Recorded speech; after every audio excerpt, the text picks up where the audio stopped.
Adding iron filing to copper sulphate, iron filings को 2 में से बाकी के बचे मार्क्स का दे दिया और 3 में से फिर अगर हम उसको और छोड़ दें व्हेन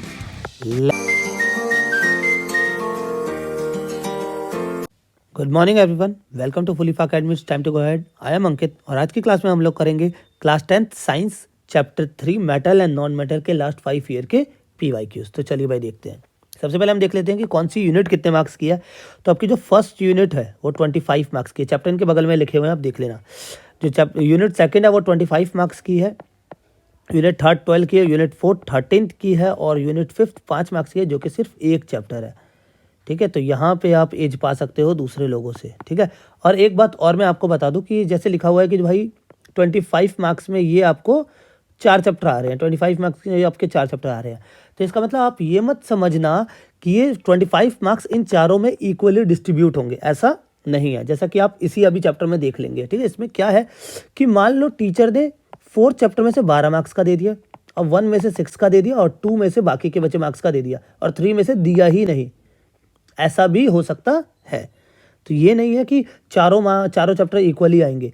तो ये आपको करके चलना है कि मैं हर चैप्टर में अपना बेस्ट करूं जिससे कि मेरे मार्क्स मैक्सिमम आ पाएँ। ठीक है, तो आप पेपर का पैटर्न देख लेते हैं भाई। 39 क्वेश्चंस आएंगे, 5 सेक्शन में डिवाइडेड रहेंगे। 20 तो आपके ऑब्जेक्टिव क्वेश्चन रहेंगे MCQ 1 मार्क्स के, 6 वेरी शॉर्ट क्वेश्चन रहेंगे 2 मार्क्स के, 7 शॉर्ट आंसर रहेंगे 3 मार्क्स के, 3 लॉन्ग रहेंगे 5 मार्क्स के और 3 आपके केस बेस्ड स्टडीज रहेंगी जो कि 4 मार्क्स की होती हैं। ठीक है, तो चलिए भाई देखते हैं। पहला क्वेश्चन 23 का ही है, लास्ट ईयर। तो the melting and boiling point of some ionic compound are given below. सबसे पहले आपको पता होना चाहिए कि भाई क्या है ये आयोनिक कंपाउंड क्या है।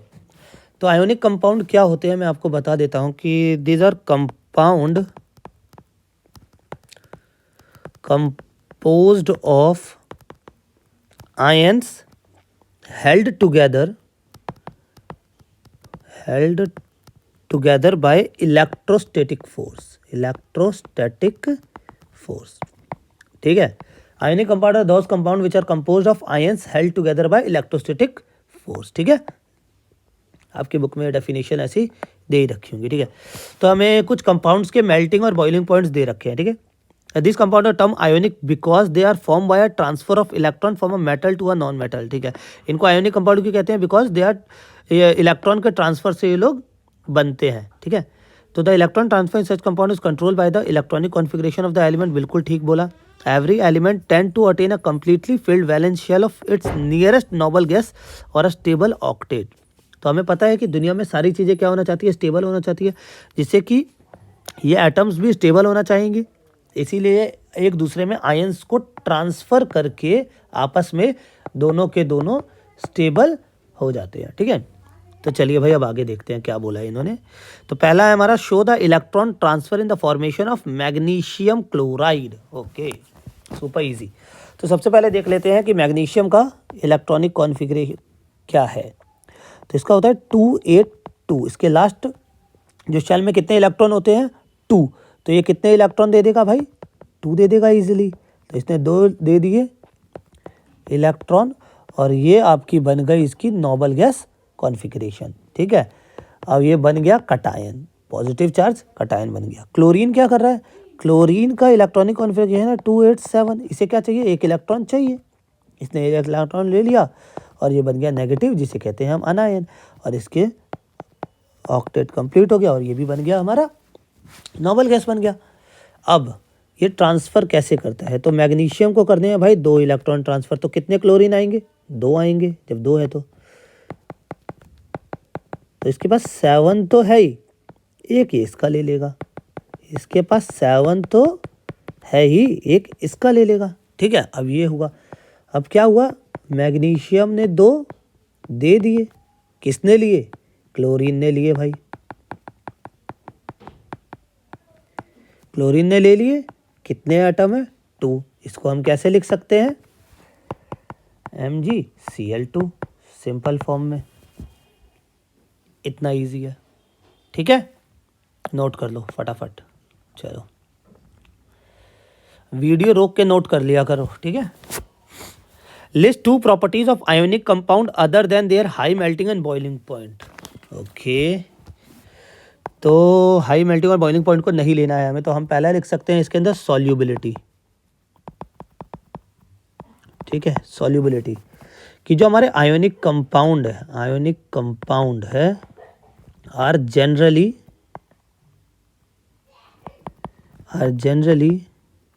Soluble in water. ये वाटर में जनरली सॉल्युबल रहते हैं, but and insoluble in solvent. Solvent में हमारा केरोसिन ले लो आप और पेट्रोल ले लो। ठीक है, सेकेंड हम लेंगे कंडक्शन ऑफ इलेक्ट्रिसिटी। क्या आयोनिक कंपाउंड इलेक्ट्रिसिटी कंडक्ट करते हैं? तो हमें पता है कि जो आयोनिक कंपाउंड है वो 3 फॉर्म में मिलते हैं, गैस, लिक्विड और सॉलिड। तो सॉलिड में तो भाई पॉसिबल नहीं है कंडक्ट करना, because no movement of particle. Gas में है बट एट लो प्रेशर। अब लो प्रेशर कौन बनाने जाए भाई, इसके लिए भी बहुत जुगाड़ चाहिए। तो लिक्विड में ये इजीली कर लेते हैं। ठीक है, तो जब आयोनिक कंपाउंड हमारा लिक्विड स्टेट में होगा तो ये इजीली कंडक्ट कर लेगा, because as we all know conduction of, अरे यार क्या हो रहा है ये, because conduction of electricity through a solution involve करता है movement of charge particle. Charge move होता है तो करंट फ्लो होता है। तो कंडक्शन किसी सॉल्यूशन से होगा तो क्या इन्वॉल्व करेगा, it involve movement of charge particle. ठीक है, तो when ionic compound is in liquid state, ठीक है,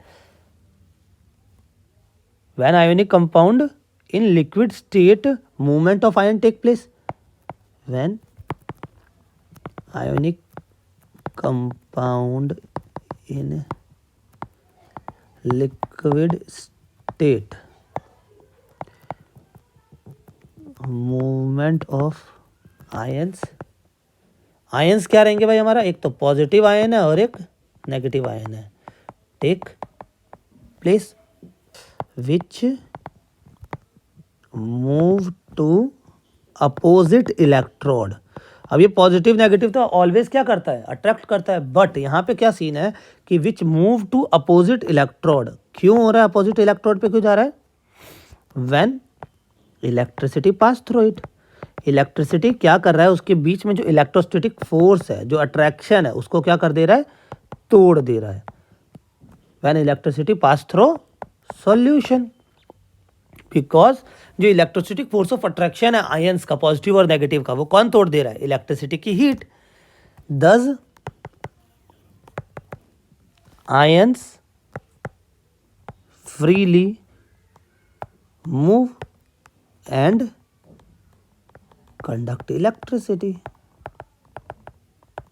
क्लियर हो रही है चीज भाई? ठीक है, रोक के स्क्रीनशॉट ले लो फटाफट। चलो 8 नंबर का क्वेश्चन है, बढ़िया क्वेश्चन है ये बिल्कुल। While forming an ionic compound से sodium chloride, how does sodium atom attain its noble configuration. कि भाई सोडियम एटम कैसे नोबल गैस कॉन्फिगरेशन अपनी अटेन करेगा। तो हमें पता है कि सोडियम की इलेक्ट्रॉनिक कॉन्फिगरेशन होती है ये। तो ये क्या करेगा, जब तक एक इलेक्ट्रॉन देगा नहीं तब तक ये क्या होगा, स्टेबल होगा नहीं। तो सोडियम क्लोराइड है ना, तो क्लोरीन को क्या चाहिए, एक चाहिए, क्योंकि 287 होता है, तो ये एक ले लेगा और ये नेगेटिव आयन बन जाएगा। जब इतना होगा तो सोडियम अपनी क्या ले लेगा, स्टेबल फॉर्म ले लेगा बिल्कुल ले लेगा भाई। सो हम लिख सकते हैं आफ्टर, ये बना के इसके बाद इसका वो जो जैसे मैग्नीशियम क्लोराइड का बना था ना वैसे बना देना, उसके बाद लिखना है so after giving an electron to chlorine sodium become stable and get noble gas configuration. Clear. अब नेक्स्ट है हमारा क्या है भैया, why do ionic compound in solid state not conduct electricity. अभी हमने बात करी because in solid state of ionic compound movement of ions not possible. Why? Because of rigid structure. ठीक है, सुपर इजी क्वेश्चन था ये तो भाई, ये कोई भी कर लेता। हाँ जी, नेक्स्ट क्या है, What happen at cathode when electricity is passed through an aqueous solution of sodium chloride। ये क्वेश्चन सेकंड चैप्टर का है आपका, एसिड बेस वाले का, बट ये यहाँ आ गया, कोई बात नहीं, यहाँ कर लेंगे हम सॉल्व कि क्या होता है कैथोड पे जब इलेक्ट्रिसिटी पास होती है सोडियम क्लोराइड सॉल्यूशन से। तो इसका एक डायग्राम है, आप लोगों ने अगर एनसीईआरटी में देखा होगा, ये कुछ इसका डायग्राम कुछ इस तरह से बना हुआ है, उसके में ये आपका ये रहेगा, ठीक है। यहाँ पे आपके इलेक्ट्रोड्स फिट है, यहाँ पे आपकी बैटरी है, ये आपका नेगेटिव कैथोड है, और यहाँ पे पॉजिटिव एनोड है, ठीक है। जब यहाँ पे अब हो रहा है हमारा ब्राइन सॉल्यूशन इसके अंदर है, यहाँ से ब्राइन आया NaCl का सॉल्यूशन, यहाँ पे आपकी मेम्ब्रेन रहती है, ठीक है। तो क्या होता है इस रिएक्शन में, तो NaCl सोडियम क्लोराइड में क्या हो रहा है भाई, वाटर का रिएक्शन हो रहा है इलेक्ट्रोलाइसिस, तो बनता है हमारा sodium hydroxide plus chlorine gas plus hydrogen gas. अब सीन क्या है कि जो हाइड्रोजन है ये हमारी कैथोड के पास से निकलती है और ये हमारी क्लोरीन एनोड के पास से, ठीक है। और एक चीज़ और, इसको थोड़ा बैलेंस कर लेते हैं, ये Na हो गया, क्लोरीन, ठीक है, ये हो गया हमारा 2 बैलेंस्ड, ठीक है। यहाँ पे इस वाले साइड कैथोड साइड से हमारा NaOH बाहर जाता है, तो यही हमारा है कि क्या हो रहा है, एक तो हमारा कैथोड पे हाइड्रोजन गैस का सीन है, और एक हम क्या बोलेंगे कि NaOH solution form near cathode, कि ये कैथोड के पास ये सॉल्यूशन इस मेम्ब्रेन के इस साइड में बनेगा, ठीक है। तो जब NaCl और H2O का रिएक्शन होगा, इलेक्ट्रोलाइसिस होगा, तो NaOH सॉल्यूशन क्लोरीन और गैस बनेगी, तो क्लोरीन आपकी एनोड के पास बनेगी, कैथोड पे आपका हाइड्रोजन बनेगा जो कि यहाँ से पास आउट होता है, और यहाँ से क्लोरीन पास आउट होती है, और NaOH सॉल्यूशन बनता है आपके कैथोड के नियर। तो ये आपका ये क्वेश्चन हो गया 23 का, ठीक है। Next, list 3 differentiating feature between the process of galvanisation and alloying के 3 प्रोसेस हमें बताने हैं डिफरेंट। तो भाई गैल्वेनाइजेशन और एलॉइंग, ठीक है। फर्स्ट, पहला हम कह सकते हैं कि it is a method of protecting steel and iron, from rusting by coating them with layer of zinc. किसकी लेयर चढ़ाते हैं, जिंक की। इसमें क्या है भैया, पहला कि it is a method of improving the property of metal,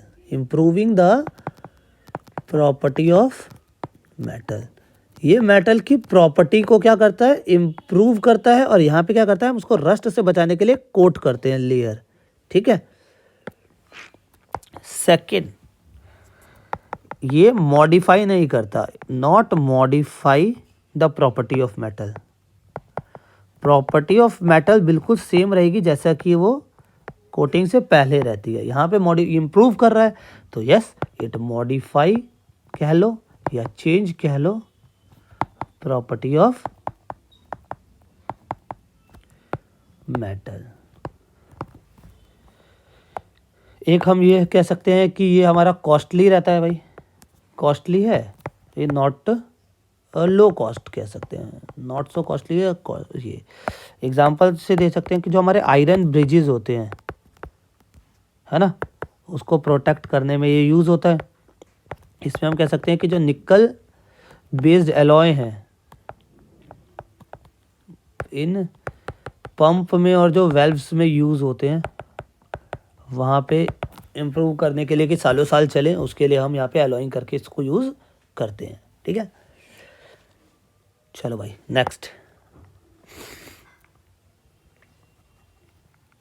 next है हमारा क्या है, compare in tabular form the reactivities of the following metal with cold water and hot water, sodium, calcium और मैग्नीशियम। तो इसे अब हम करना है सोडियम, कैल्शियम और मैग्नीशियम यहाँ पे नोट डाउन कर लेते हैं, कोल्ड वाटर और हॉट वाटर। तो जो हमारा सोडियम होता है वो कोल्ड वाटर में रिएक्ट करता है वेरी वायलेंटली, जो कि एक एक्सोथर्मिक रिएक्शन है। ठीक है, ये ज़्यादा वायलेंट नहीं है, not react violently but react. ठीक है, not react violently but react, simply react करता है, नॉट रिएक्ट। कोल्ड वाटर में रिएक्ट नहीं करता। ठीक है, हॉट वाटर में ये रिएक्ट नहीं करता, कैल्शियम भी रिएक्ट नहीं करता, बट इट रिएक्ट वायलेंटली। ठीक है, इसके अलावा कुछ जो चीज़ें हैं वो बता देता हूँ, जैसे कि आपका एल्युमिनियम है, आयरन है और जिंक है, not react with either cold और हॉट वाटर, दोनों से ही रिएक्ट नहीं करते। ये याद रख लेना, क्या पता पूछ ले। ठीक है, but they react with steam, steam होती है ना, उससे रिएक्ट करके क्या बनाते हैं, metal oxide and hydrogen. Metal oxide और क्या बनाते हैं, हाइड्रोजन। मगर आपने देखा होगा हम लोग क्या पहनते हैं, गोल्ड की चेन्स पहनते हैं, सिल्वर पहनते हैं, तो हमारा जो Ag है सिल्वर और जो Au है ये तो रिएक्ट ही नहीं करते, not react with water at all. ठीक है, चलो भाई नेक्स्ट देखते हैं, 2020 का था।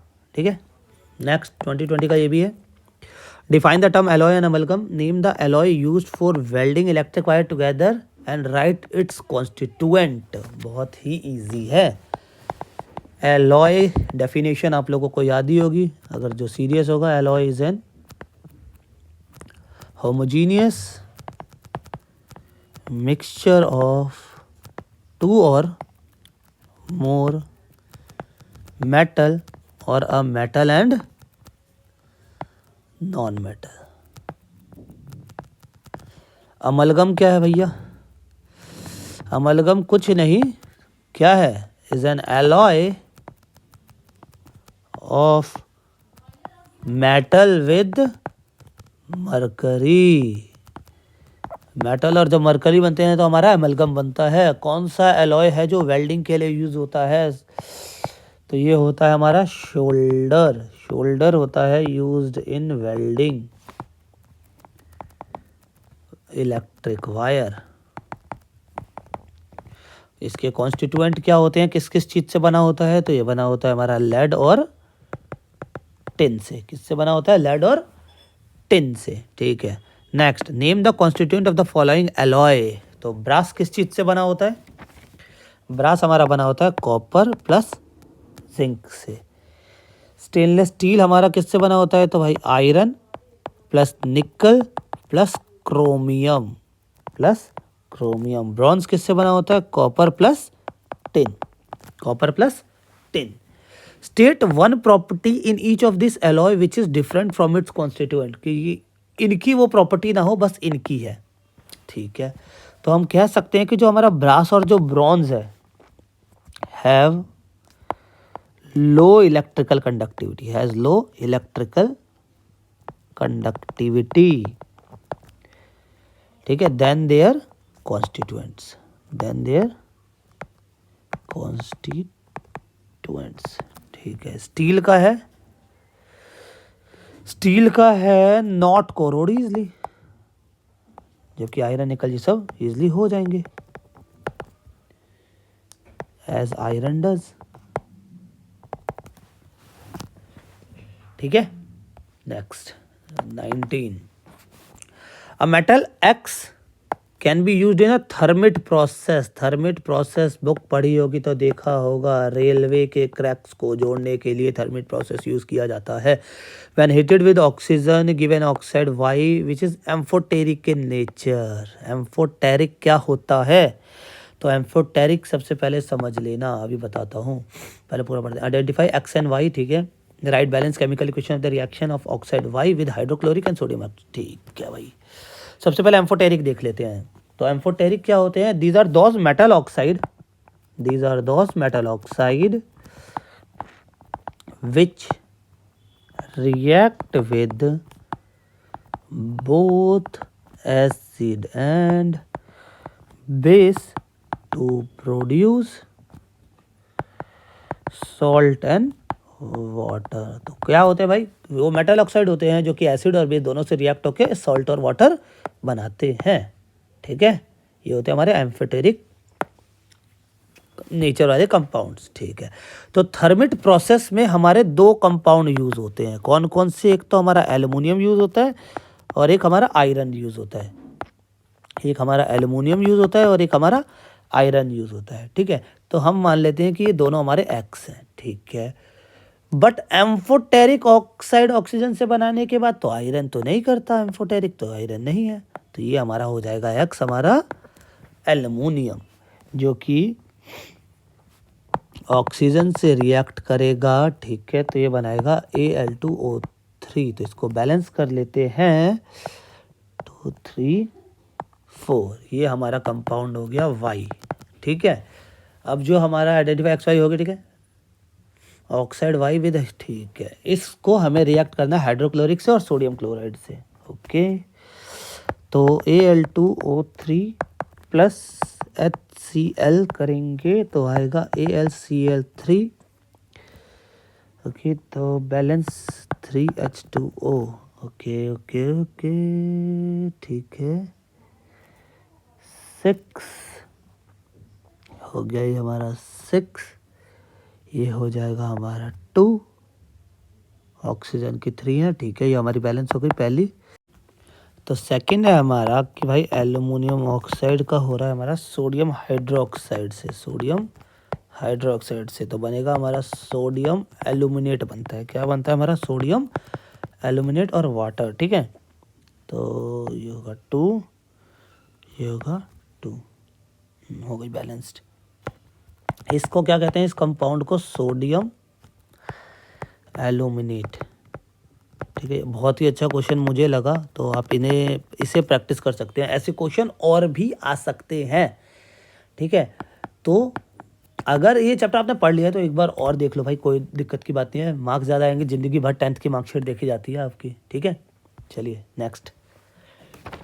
नेक्स्ट है आपका कि a student mix sodium sulphate powder in barium chloride powder, what change would student observe mixing the two powder, explain. First chapter का क्वेश्चन आ गया ये, कोई बात नहीं। अरेंज द मेटल, हाँ ये होगा ना, तो मैंने शायद इसमें दे दिया होगा क्योंकि फर्स्ट चैप्टर के क्वेश्चन ज़्यादा थे और थर्ड के कम थे, तो मैंने इसमें मिक्स करने के लिए आपको ये भी दे दिया, कोई बात नहीं। तो इसमें क्या है भाई? ये बहुत ही फेमस रिएक्शन है। मैं रिएक्शन लिखूंगा, आप लोगों को समझ में आ जाएगा। देखो कि सोडियम सल्फेट है और बेरियम क्लोराइड, ये आपने रिएक्शन देखी होगी, डबल डिस्प्लेसमेंट रिएक्शन है ना, ठीक है ठीक है। ये हमारा क्या होता था? प्रेसिपिटेट होता था, जो कि वाइट प्रेसिपिटेट होता था। डबल डिस्प्लेसमेंट रिएक्शन याद करना फटाफट, कि सोडियम हमारा सल्फेट है और बेरियम क्लोराइड का रिएक्शन हुआ था, तो क्या बना था हमारा? वाइट प्रेसिपिटेट और NaCl बना था, ठीक है। NaCl का भी हम यहाँ पे यूज़ कर सकते हैं। तो इसमें क्या है कि when sodium sulphate and barium chloride mixed in their solid form, यहाँ पे इसने पूछा है ना कि स्टूडेंट मिक्स ये, what change would the student observe in mixing the two powder. But पहले सीन ये होगा कि अगर ये दोनों अपनी सॉलिड फॉर्म में होंगे ना, तो कोई ऑब्जर्वेशन नहीं होगी, कुछ भी चेंज नहीं देखने को मिलेगा। But when they are in liquid form, ठीक है, एक्वस में अपने जब ये रिएक्ट होंगे, जब ये दोनों ही अपने किस फॉर्म में होंगे? एक्वस फॉर्म में होंगे।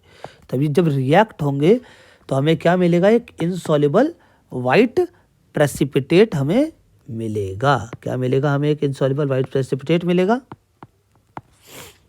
ठीक है। और एक प्रोडक्ट मिलेगा NaCl, ठीक है, इतना ही है इसके अंदर, और ज़्यादा कुछ नहीं है कि पहले सॉलिड फॉर्म में अगर हम रिएक्ट करते हैं तो कोई ऑब्जर्वेशन देखने को नहीं मिलेगी, बट जब ये एक्वस फॉर्म में रिएक्ट होंगे तो एक हमें वाइट प्रेसिपिटेट मिलेगा और एक NaCl बाई प्रोडक्ट मिलेगा। हम NaCl को निकाल सकते हैं इसमें से, ठीक है। नेक्स्ट है हमारा कि arrange the following metal in the increasing order reactivity series. Reactivity series है, यहाँ पे आपको देखने को मिलेगी, देखना, ठीक है। तो अगर मैं इसको लगाऊं तो एल्युमिनियम, जिंक, आयरन और copper. List 2 observation would you record in your notebook 30 minute after adding iron filing to copper sulphate. Iron filings को कॉपर सल्फेट सॉल्यूशन में डालने के 30 मिनट बाद आपको क्या ऑब्जर्वेशंस मिलेंगी, ठीक है। तो पहला हमारा होगा कि पहला copper sulphate solution blue colour का होता है, अभी तक आपने पढ़ा होगा तो आपको पता चल ही गया होगा। तो ब्लू कलर वो चेंज हो जाएगा पेल ग्रीन कलर का, ठीक है। किस कलर में चेंज हो जाएगा? पेल ग्रीन कलर का। फिर अगर हम उसको और छोड़ दें, व्हेन लेफ्ट अनडिस्टर्ब्ड, और देर तक, जो ये ग्रीन कलर है चेंज हो जाएगा रेडिश ब्राउन कलर में, रेडिश ब्राउन। क्यों? Due to deposit of copper, ठीक है। ये लास्ट क्वेश्चन था। देखो भाई, क्वेश्चन कम आए हैं, जैसा कि मैंने आपको शुरुआत में बताया था कि सारे जो 25 मार्क्स हैं, जो 25 मार्क्स है, वो सारे चैप्टरों में इक्वली डिस्ट्रीब्यूट नहीं होंगे। आपको पता चल गया ना कितने कम क्वेश्चन हर एक साल में आ रखे हैं। 21 यहाँ पे 21 नहीं है, बिकॉज कोरोना की वजह से पेपर कैंसिल हो गए थे, ठीक है भाई। तो अगर ये वीडियो आपको पसंद आई हो तो लाइक कर देना, शेयर कर देना अपने दोस्तों में। आप लोग देखते हो बट लाइक नहीं करते वीडियो, तो प्लीज़ लाइक कर देना। अगर पसंद आएगी तो लाइक कर देना। टेलीग्राम ज्वाइन कर लो भाई। कमेंट करो, जो चीज़ चाहिए, जो मेरी चीज़ें आपको पसंद आती हो कमेंट में बताओ।